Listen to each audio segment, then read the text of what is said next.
सारे प्रश्न परीक्षा में आ सकते हैं कि अभी इसके पहले वाले वीडियो में जो कवितावली आपने पढ़ा था उसमें देखा था कि उसकी भाषा ब्रज भाषा थी।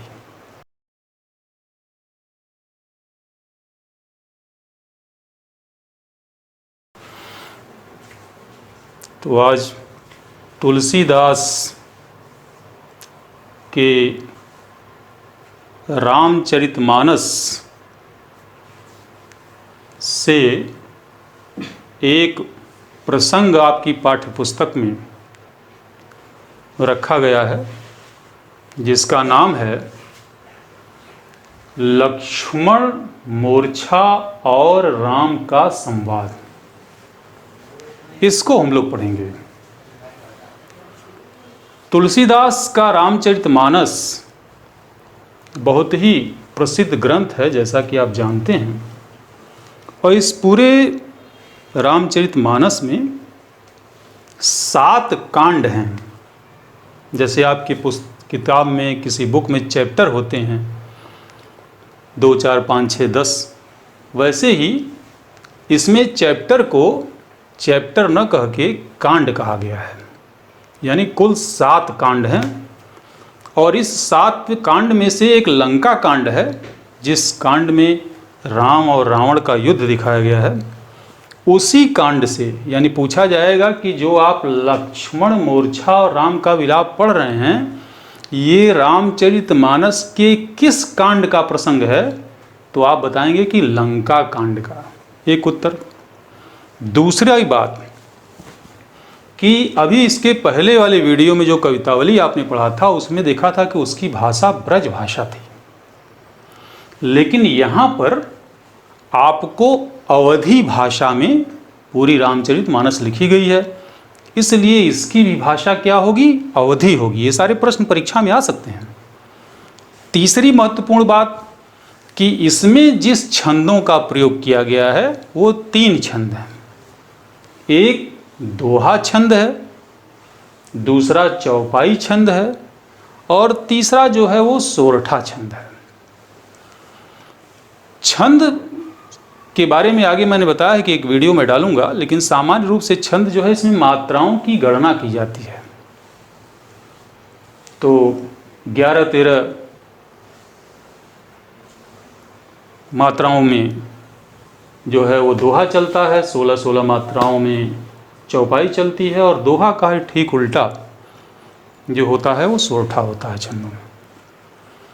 तो इसमें प्रसंग ये है कि जब राम और रावण का युद्ध चल रहा था, तो आप लोग तो रामायण भी देख रहे हैं, उसमें देखते हैं कि मेघनाद जो रावण का पुत्र है वो लक्ष्मण को शक्तिबाण मार देता है, और जब उनका शक्तिबाण लक्ष्मण को लग जाता है तो लक्ष्मण मूर्छित हो जाते हैं। मूर्छित हो जाते हैं तो राम और पूरा वानरी सेना आ जाती है, और राम उनका शीश अपने जांघ पर रख करके अपने भाई के लिए, अनुज के लिए विलाप करते हैं, और समस्या में फंस जाते हैं कि इसका निदान कैसे होगा। तो फिर आपको याद होगा कि हनुमान जी वैद्य के कहने पर संजीवनी बूटी लेने के लिए जाते हैं, और ये होता है कि संजीवनी बूटी ले करके अगर वह प्रातः काल तक आ गए तो लक्ष्मण के प्राण बचाए जा सकते हैं। संजीवनी बूटी लेने चले गए हनुमान, ले करके संजीवनी बूटी आ रहे हैं, तो वापस आने पर रास्ते में अयोध्या मिल जाती है, और अयोध्या में इस समय कौन है? भरत हैं, जो अयोध्या का कामकाज राम की अनुपस्थिति में देखते हैं। वो देखते हैं कि आकाश मार्ग से कोई बहुत बड़ा राक्षस जा रहा है पहाड़ लिए हुए। उनको ये शंका हो जाती है, तो वो बाण मार करके उस राक्षस को जमीन पर उतारते हैं, लेकिन वो राक्षस नहीं होता, वो तो हनुमान जी होते हैं जो संजीवनी बूटी लेकर के जाते हैं। जब बातचीत में पता चलता है कि ये हनुमान हैं, राम के प्रिय भक्त हैं, और ऐसी ऐसी बात हो गई है, और ये लक्ष्मण के प्राण बचाने के लिए संजीवनी बूटी लेकर के जा रहे हैं, तो भरत को बड़ा अफसोस होता है, और वो कहते हैं कि अब समय नहीं है, आप जल्दी ही यहाँ से जाइए और कहिए तो मैं अपने बाण से आपको बहुत तीव्र वहाँ पहुँचा दूँ। वहाँ पर हनुमान भरत के आशीर्वाद लेकर, भरत से आशीर्वाद लेकर के चलते हैं वहाँ जहाँ लक्ष्मण को शक्ति बाण लगा है और वो मूर्छित है, वहीं से ये प्रसंग प्रारंभ होता है। ध्यान रखिए, ये प्रसंग वहाँ से प्रारंभ होता है।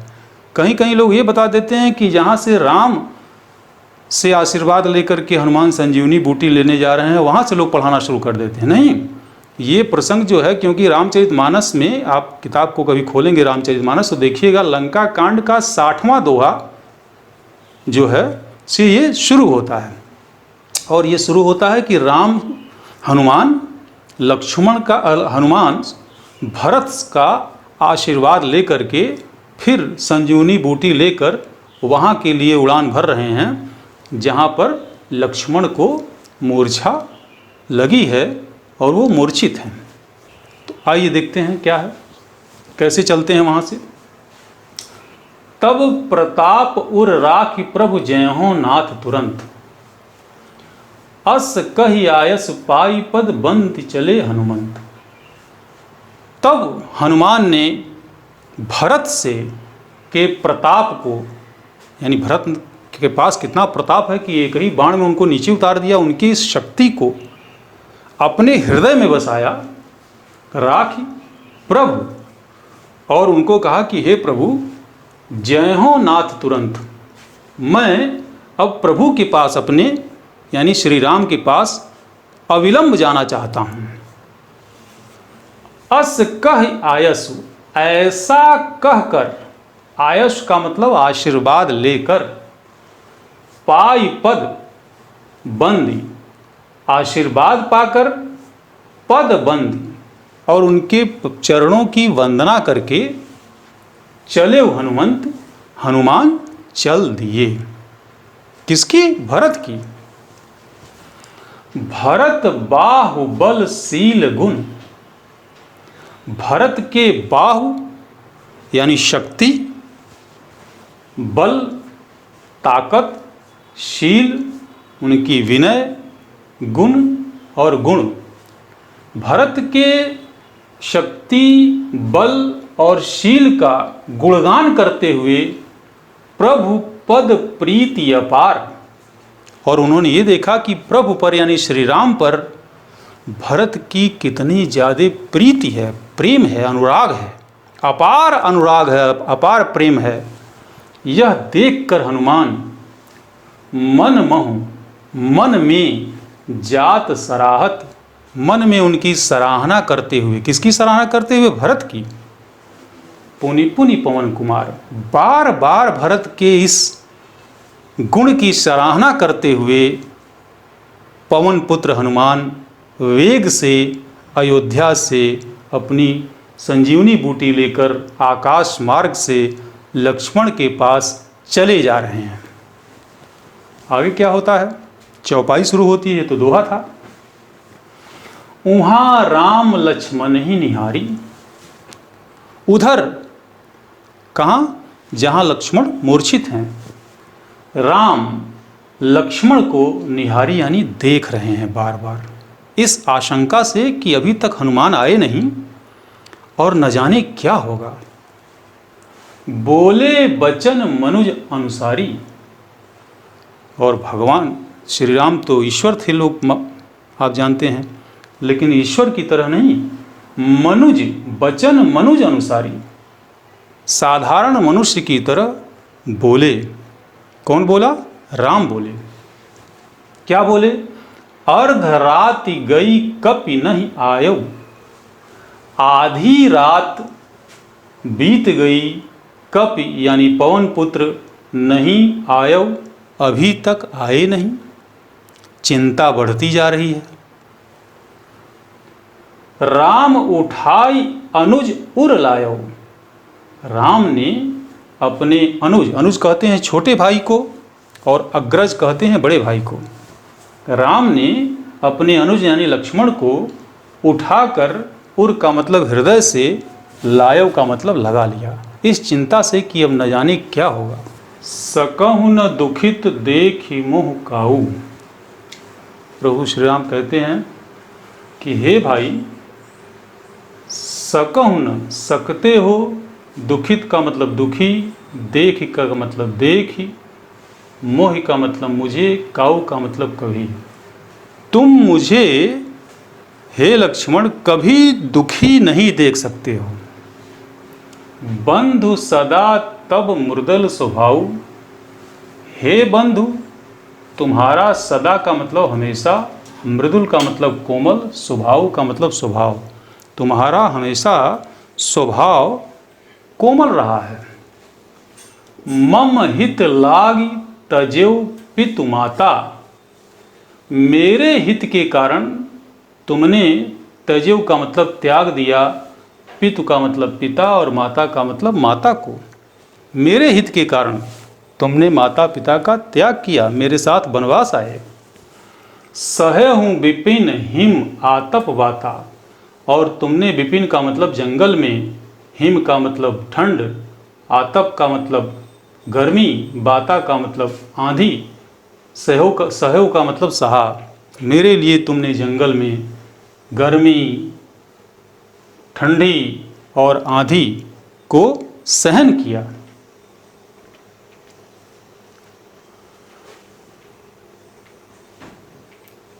सो अनुराग कहाँ अब भाई। उठहु न सुनि मम बच बिलकाई। हे भ्राता उठो और सुनो मेरे इस व्याकुल पूर्ण वचन को, मेरी इस व्याकुलता को सुनो, उठो। सो अनुराग कहाँ अब भाई। तुम्हारा वह अनुराग अब कहाँ चला गया जो मेरे प्रति था। जो जनत्यों बन बंधु बिछोहू। यदि मैं यह जानता कि वन में, बंधु का मतलब भाई, बिछोहू का मतलब बिछड़ जाएगा मुझसे, तो पितु वचन मनत्यों नहीं ओहू। तो मैं पिता के वचन को भी नहीं मानता, यानी वनवास के लिए नहीं जाता। सुत वित्त नारी भवन परिवारा।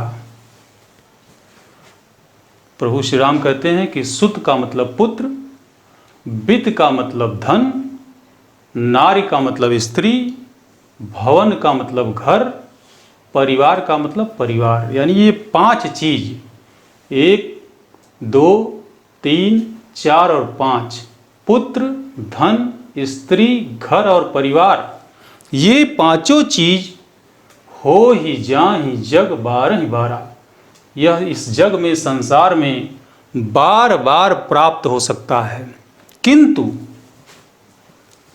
मिले न जगत सहोदर भ्राता। किंतु इस जगत में सहोदर का मतलब सगा भाई दोबारा नहीं मिल सकता।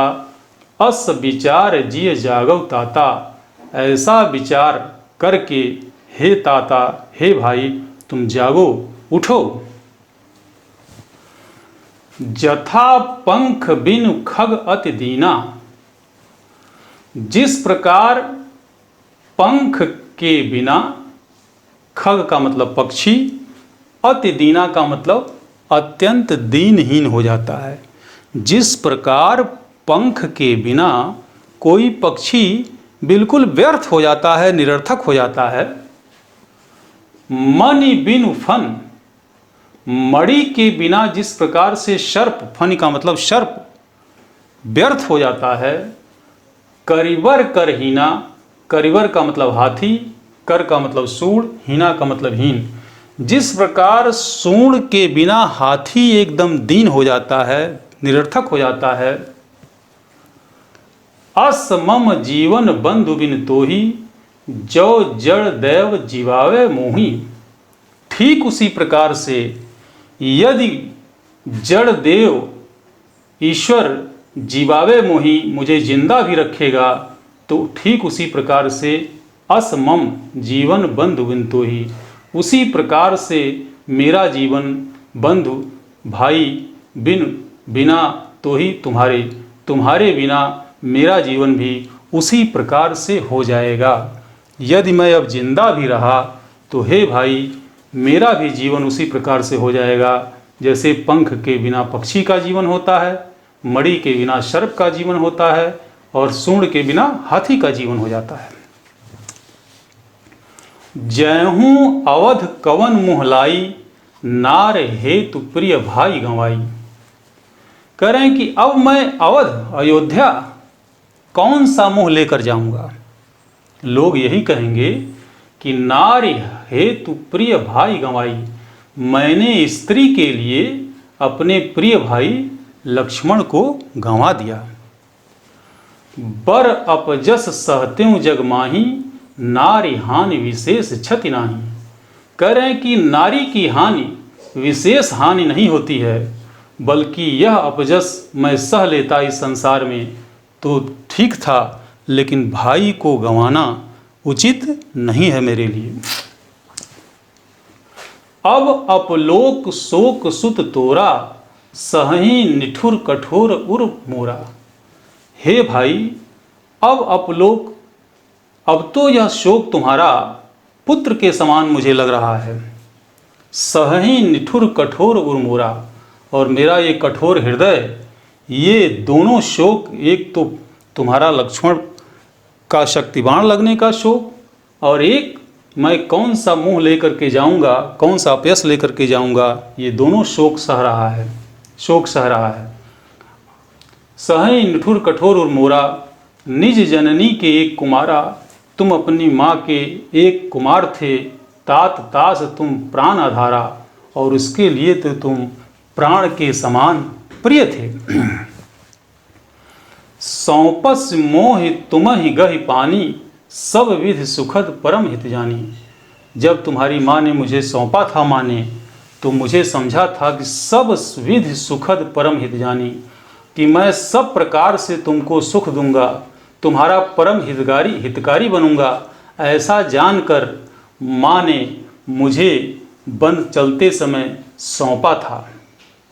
उत्तर काह देहूँ ते ही जाई, अब मैं अयोध्या में जाकर जब तुम मेरे साथ नहीं रहोगे तो मैं उसे कौन सा जवाब दूंगा। उठ किन मोह सिखाओ भाई, हे भाई उठो और तुम ही मुझे समझाओ कि मैं जा कर के कौन सा जवाब अब माता को दूंगा। बहुविधि सोचत सोच विमोचन, बहुविधि का मतलब अनेक प्रकार से, सोचत सोच रहे हैं, सोच के विमोचन, यानी सोच को हरने वाले, चिंता को हरने वाले भगवान राम सोच रहे हैं, चिंता में पड़ गए हैं। स्रवत सलील राजीव दल लोचन, और स्रवत का मतलब बह रहा है, सलील का मतलब आंसू पानी, राजीव दल का मतलब कमल के समान सुंदर, लोचन का मतलब उनकी आँखों से, सुंदर कमल के समान उनकी आँखों से झरझर झरझर आंसू बह रहा है इस सोच को, इस चिंता के कारण।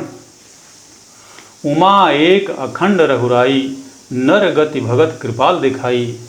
और वहाँ भगवान शिव अपनी पत्नी उमा से, पार्वती से कहते हैं कि देखो एक अखंड रघुराई, रघुराई जो हैं, श्री राम जो हैं, वो एक अखंड हैं, यानी इस पूरे ब्रह्मांड में अकेले अखंड हैं, उनका दूसरा कोई नहीं है, एक साक्षात ईश्वर हैं। लेकिन उसके बाद भी नर की गति अपने भक्तों को कृपा करके दिखा रहे हैं। कृपाल राम अपने भक्तों को किस प्रकार से एक सामान्य नर की तरह से अपनी लीला को दिखा रहे हैं। हे पार्वती तुम देखो, ऐसा भगवान शिव उमा से, अपनी पत्नी पार्वती से कहते हैं। प्रभु प्रलाप सुनि कान बिकल भये बानर निकर, आई गए हनुमान जिम करुणा मह वीर रस। ये सोरठा छंद आ गया, दोहा का ठीक उल्टा मात्राओं की गणना इसमें होती है। तो प्रभु का प्रलाप सुनकर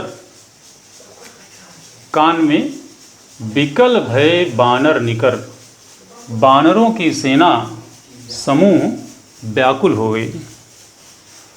आई गए हनुमान जिम, तब तक हनुमान संजीवनी बूटी लेकर के आ गए।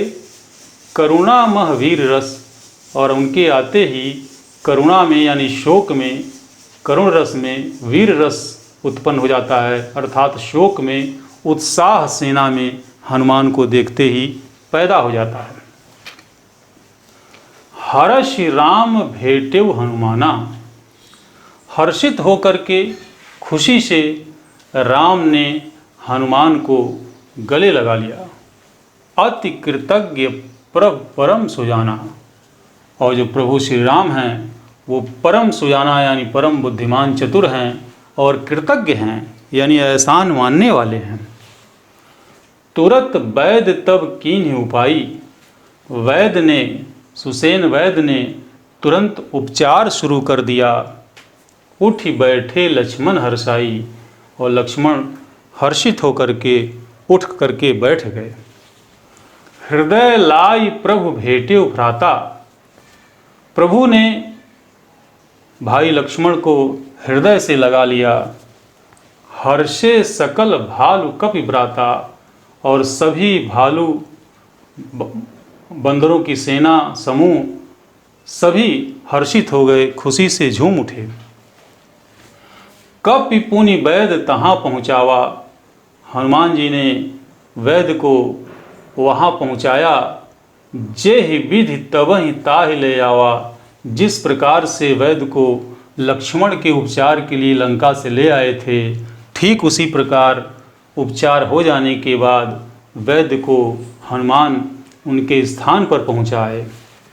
यह वृतांत दशानन सुनेऊ, जैसे ही यह वृतांत या कहानी दशानन यानी रावण सुनेऊ यानी सुना।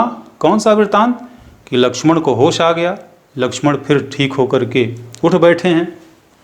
अति विषाद पुनि पुनि सिर धुनेऊ, वह अति विषाद, अति का मतलब अधिक, विषाद का मतलब दुखी, अत्यंत दुखी हुआ और पुनि पुनि का मतलब बार बार अपने सिर को पीटने लगा। व्याकुल कुंभकर्ण पहियावा, व्याकुल होकर के रावण कुंभकर्ण के पास आया। विविध जतन कर ताहि जगावा, और अनेक तरह से प्रयत्न करके उसको यानी कुंभकर्ण को उसने जगाया। जागा निश्चर देखी कैसा, मानव काल रूप धर जय वैसा। मानव उत्प्रेक्षा अलंकार, मानव जैसे काल जो है साक्षात उठ करके बैठ जाए, इस प्रकार से निश्चर यानी राक्षस रूप में कुंभकर्ण जाग करके बैठा। कुंभकर्ण बूझा कहो भाई, फिर कुंभकर्ण ने पूछा, कहो भाई, काहे तो मुख रहे सुखाई, बताओ तुम्हारा मुंह क्यों सूख गया है। कथा कही सब तेहि अभिमानी, अभिमानी रावण ने सारी कथा अपने भाई कुंभकर्ण को बताया। जेहि प्रकार सीता हरियाणी, जब जिस प्रकार उसने सीता का हरण करके लाया था वहाँ से लेकर के और लक्ष्मण के मूर्छा तक सारी कथा कुंभकर्ण को रावण ने सुना दिया। तात कपहि सब निश्चर मारे, और रावण बोला कि हे तात, कपहि यानी बानरों की सेना ने सब निश्चर मारे, हमारे सारे निश्चर का मतलब राक्षसों को मार गिराया है। महायोद्धा संघारे, महायोद्धा सब के सब युद्ध भूमि में मारे गए हैं। दुर्मुख सुररूप, दुर्मुख दो मुंह वाला, सुररूप यानी सुरों को खा जाने वाला, यानी देवांतक जो एक सबसे बड़ा राक्षस था वह भी मारा गया। मनुज आहारी यानी मनुष्य को खा जाने वाला नरांतक जो था वह भी मारा गया। भट्ट अतिकाय अकंपन भारी, और बड़े बड़े योद्धा और अतिकाय जो था जिससे कांप उठते थे, अतिकाय नाम का जो योद्धा था जिससे पूरे सारे योद्धा कांप उठते थे, वह भी युद्ध भूमि में मारा गया। अपर महोदर आदिक वीरा, बड़े बड़े वीर योद्धा हमारी सेना के मारे गए। परे समर महि सब रणधीरा, सब समर में युद्धभूमि में सब के सब मार करके गिरा दिए गए। सुनि दस खंदर बचन तब कुंभकर्ण बिलखान, कुंभकर्ण दस्कंदर यानी रावण के वचन सुनकर बिलखने लगा। जब सारी बात रावण ने कुंभकर्ण से कहा तो कुंभकर्ण सारी बात सुन करके रावण की बिलखने लगा और बिलख करके व्याकुल होकर के कहा, जगदम्बा हरियान यव सठ चाहत कल्याण। हे सठ दुष्ट, तू जगदम्बा, इस जगत की अम्बा, जो जगत की माँ है, यानी सीता को हरण करके ले आया है, हर लिया है, और अब हे दुष्ट, चाहता है कल्याण, अब तू अपना कल्याण चाहता है।